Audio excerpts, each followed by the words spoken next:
बिस्मिल्लाहिर्रहमानिर्रहीम अस्सलामु अलैकुम रहमतुल्लाह। साबिक सेक्रेटरी इलेक्शन कमीशन खबर दिलशाद ने इस्टेब्लिशमेंट की जानिब से मौजूदा गवर्नमेंट को या फिर आप कह लें कि सदर को आखिरी वार्निंग दे दी है, अल्टीमेटम दे दिया है और इस बार क्लियर कट कैटेगोरिकली उनको जो अल्टीमेटम दिया गया है, लास्ट वार्निंग दी गई है, उसके अंदर बता दिया गया है कि आपके पास अब दो ऑप्शन है। ये पहले दिन वैसे बताती थी, दो ऑप्शन के मतलब इनको बता दिया गया था कि आपके पास दो ऑप्शन है। नंबर वन, या तो आप 28वीं तरमीम के ऊपर दस्तखत करें या फिर आप रिज़ाइन करें।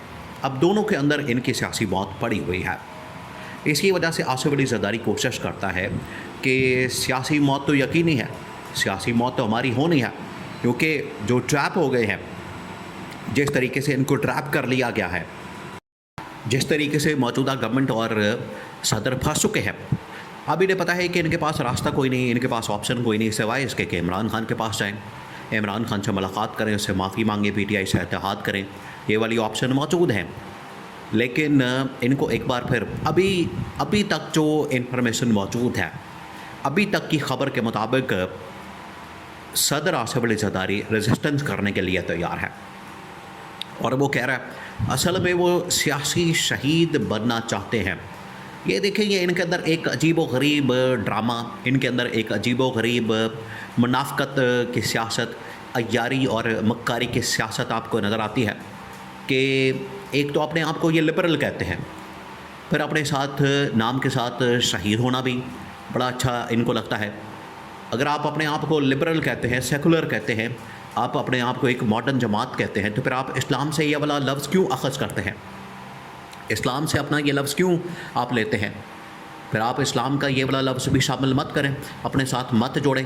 जहाँ पर इनका अपना फ़ायदा होता है वहाँ पर ये शहीद लिखवा लेते हैं। अगर आपने इस्लाम को अडॉप्ट करना है तो फिर पूरा का पूरा अडॉप्ट करें कि अपनी मर्ज़ी का, जहाँ पर आपने अपने फ़ायदे के लिए इस्लाम को इस्तेमाल करना है तो इस्लाम की आड़ में आप लोग बैठ जाते हैं, उसको इस्तेमाल करते हैं। शहीद तो अपने साथ लिखवा लेते हैं और यहाँ पर अब ये बनना चाहते हैं सियासी शहीद कि जिस तरह से जुल्फ़िकार अली भुट्टो, उसके बारे में आज तक कहा जाता है कि भुट्टो ज़िंदा है, सिंध की आवाम मर गई है, भुट्टो ज़िंदा है।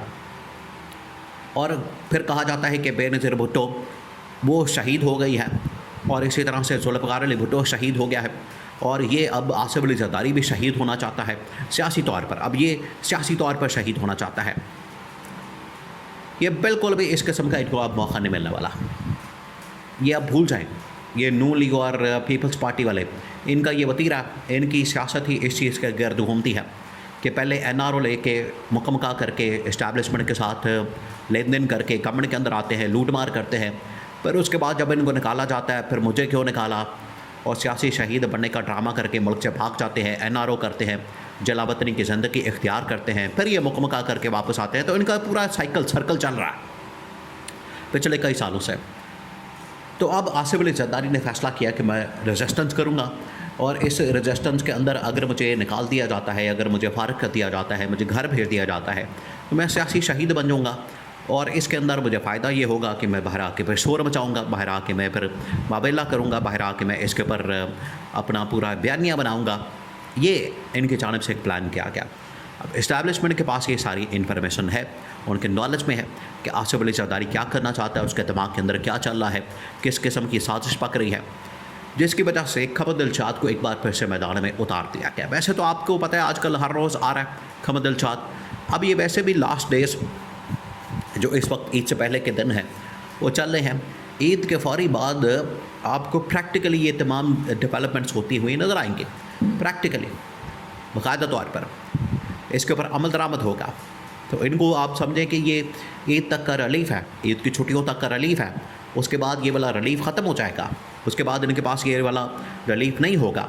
अब ये जो ईद तक का इनको रिलीफ़ मिला है उसके अंदर इनको कहा गया है कि आप आखिरी फ़ैसला कर लें, सोच लें आपने करना क्या है, आपने जाना किधर है, आपका मसला क्या है, मामला क्या है, आपने किस हद तक जाना है, किस हद तक नहीं जाना, ये उनको बता दिया गया, ये उनको फाइनली कन्वे कर दिया गया।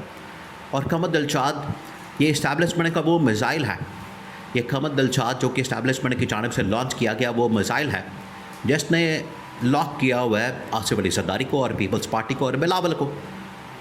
वो मिसाइल हर रोज़ आता है रात को 7, 8, 9, 10, 11 ये 3-4 घंटे उसके बिल्कुल फ़िक्स हैं। किसी भी शो के अंदर, किसी भी टीवी प्रोग्राम के अंदर, और नंबर 2 किसी भी पॉडकास्ट के अंदर, वीलॉग के अंदर, या किसी भी इंटरव्यू के अंदर, सोशल मीडिया के ऊपर भी भरपूर तरीके से उसकी कवरेज होती है, और मेन स्ट्रीम मीडिया के अंदर भी। अब जो लास्ट वार्निंग, अल्टीमेटम, वो कहा गया है कि ईद गुजरने दें। ईद के दिन आपके बिल्कुल आखिरी दिन हैं, काउंटडाउन शुरू हो चुका है।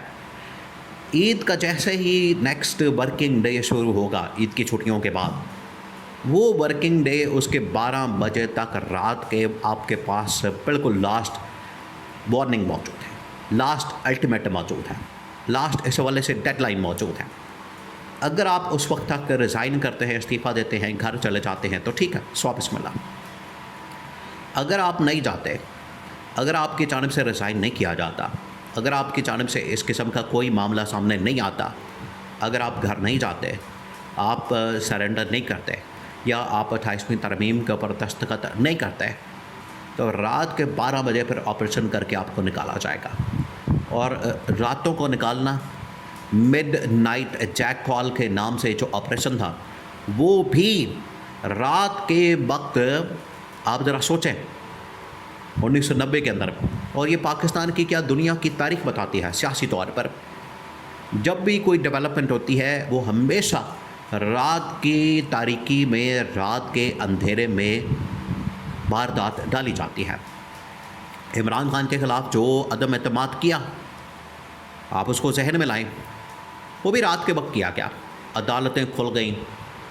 भाई रात के वक्त कौन सी अदालतें खुलती हैं? आम आदमी के लिए तो बेचारे के लिए दिन के अंदर भी अदालत नहीं खुलती, और यहाँ पर क्योंकि एस्टैब्लिशमेंट का पीछे से डंडा था तो रात के वक्त अदालत खुल गई। एक बार फिर फैसला किया गया है, एस्टैब्लिशमेंट ने वार्निंग दी है कि अब अगर ये जो पहला वर्किंग डे होगा ईद की छुट्टियों के फौरी बाद, उस दिन रात को 12 बजे अगर ये दोनों में से एक ऑप्शन के ऊपर काम नहीं करता, दोनों में से एक ऑप्शन के ऊपर एग्री नहीं करता, तो रात के 12 बजते ही ऐवान सदर के अंदर field marshal army chief general Asim Munir की बतौर सदर एंट्री होगी।